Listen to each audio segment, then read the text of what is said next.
લાખણીમાં 7/11ના રોજ જે જાહેરમાં મટન વેચતા પકડાયું હતું એના અનુસંધાને ગ્રામ પંચાયતે અમને બોલાવી અને અમને જાણ કરી કે ભાઈ આ વસ્તુ ખરેખર જાહેરમાં આ વસ્તુનું વેચાણ ન થવું જોઈએ.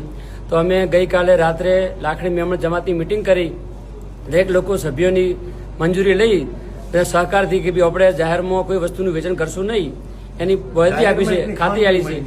અમે કોઈ રીતે આ વેચાણ કરશું નહીં એની અમે ખાતરી આપીએ છીએ, બાંહેધરી આપીએ છીએ અને બધાએ હળી મળીને રહેવા માટે તૈયારી છે અને બધું સારું છે. લાખણી ગ્રામ સરપંચનો, ડેપ્યુટી સરપંચનો, સભ્યનો અમને સહકાર મળ્યો છે. તો ટોટલ ગ્રામજનોનો સહકાર મળ્યો તે બદલ અમે એમનો આભાર વ્યક્ત કરીએ છીએ. જે નોનવેજ વેચતા પકડાયા હતા એ વેપારી લાખણીના હતા? એના બહારના હતા. એમને અમે કહી દીધું ને હવે એમની પણ ખાતરી અમે લઈ લીધી છે. એટલે હવે જે બહારથી કોઈ વસવાટ કરે છે મુસ્લિમો એ પણ લાખણીમાં જાહેરમાં કોઈ નોનવેજ નહીં વેચે? આ નહીં વેચે. ઈંડા કે નોનવેજ એક નહીં? આ એક નહીં વેચે, નહીં વેચે. ખાસ અને વેચ છે તો તમારી સમાજ શું? અમે એને બાયકોટ કરશું. અમે એના ભેગા નહીં રહીને ગામના ભેગા રહેશું. અમે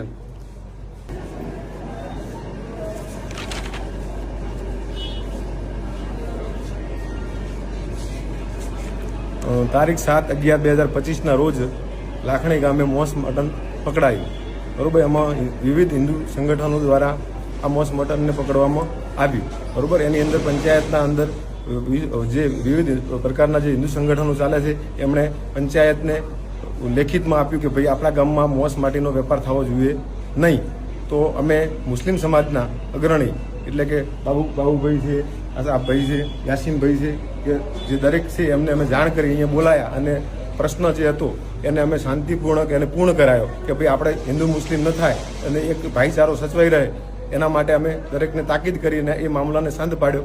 અને આજરોજ જે મુસ્લિમ સમાજ છે એ અહીંયા એમના સમાજ મેમણ સમાજ જે છે 6 પરગણા એ અહીંયા જે મુસ્લિમો વસવાટ કરે છે એમને સમાજની મિટિંગ કરી અને લાખણી ગામે મોસ માટી ન વેચવા ઉપર પ્રતિબંધ મૂકેલ અને મુસ્લિમ સમાજે બહુ સારો નિર્ણય લીધો. એના બદલ હું મુસ્લિમ સમાજનો હૃદયપૂર્વક દિલથી ખૂબ ખૂબ લાખણી પંચાયતના સરપંચ અને મારા ડેપ્યુટી સરપંચ અને પંચાયતની બોડી તરીકે ખૂબ ખૂબ દિલથી હૃદયપૂર્વક આભાર વ્યક્ત કરું છું.